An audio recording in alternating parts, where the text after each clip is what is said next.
there. In this video, I'd like to talk about the 4 functions of behavior.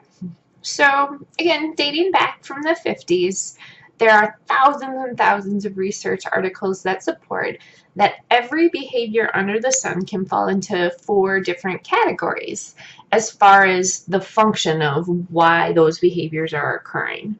So what we've learned through the research is that if we can identify the function of the behavior and block that function, the behavior will go away.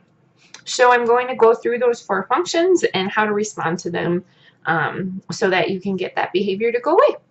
All right, so the first function is escape. And what that means is if you tell a child or an adult or anyone to do something and they don't want to do it, if they start having problem behavior to get out of that, such as whining, crying, hitting, kicking, things like that, it's really, really important that you push through that and you make sure that they complete the task. You do not want them to learn that if I have problem behavior, then my parents or my therapist or my babysitter or whoever is going to let me not do that anymore. So if a child is having inappropriate behavior, make sure they complete the task that you told them to do. Along those lines as well, be careful what you tell children to do, because if you tell children to do things and then you don't follow through with it, you are teaching them that they don't have to listen to you, that you don't mean what you say. So if you want your children to be good listeners and follow with your directions, make sure you only give them commands that you intend to follow through with. So the next function that I'd like to discuss is want-based behavior. So what that means is your child wants a cookie or their iPad or whatever it is they want. They want something. And so when children have problem behaviors to get what they want, it's really, really important you do not let them have it. So if your child asks for a cookie and you say no and then they start crying, do not give them a cookie. Make them earn it through good behavior. So you can determine, it can be literally anything you want. You can tell them to clean up their toys and then they can have a cookie. But just make sure that if your child has a problem behavior because they wanted something, that they do not get that item. So the next function that I'd like to discuss is attention-seeking behavior. So you're more likely to see this type of behavior when you're on the phone or maybe you're talking to other adults or even other children and your child wants your attention.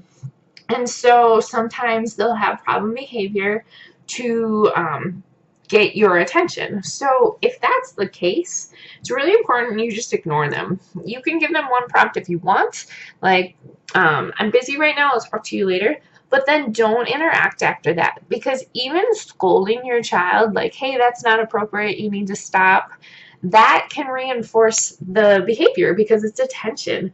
Whether it's positive interaction or negative interaction, it's still attention. So it's really important that if your child's having attention-seeking behavior, that you are not responding at all. Even facial expression, having like a big sigh or, showing frustration, that can reinforce it. So make sure you do not reinforce problem behavior that's attention-seeking. So the last function of behavior is called automatic. Sometimes it's referred to as sensory-based behavior. And this is essentially when you have behavior because it feels good. So for example, I chew gum a lot. I'm not doing that to get attention or to get escape. I do it because it tastes good. I like it. I like to chew gum. So if we want that type of behavior to go away, it's quite a bit harder because we can't block that function. I can't make something not feel good to another person. So typically what we do to compete with behavior like that is we create a reward system to compete with it. So an example would be if you go, like a lot of the kids that we work with say, flap their hands. And so if we wanted to reduce that behavior, we could say to them, if you go 20 minutes without flapping your hands, you can earn some squishes if the kid really likes, squeezes. So something simple like that we could use to compete with the behavior to try and reduce it in that way. So just keep in mind, anytime you see a problem behavior, try to analyze the function, because if we can block it and not reinforce the function, the behavior is likely to go away. And anytime we're trying to get a problem behavior to go away, it's important we pick a replacement behavior that we want the child to do instead, because that behavior occurs for a reason, and if we don't pick the replacement behavior, they will, and they might pick another inappropriate behavior. So we want to help them understand, here's an appropriate way to get my attention, or here's an appropriate way to get what you want. Here's an appropriate way to ask for Xscape. So I hope this video helps you understand the functions of behavior. All right.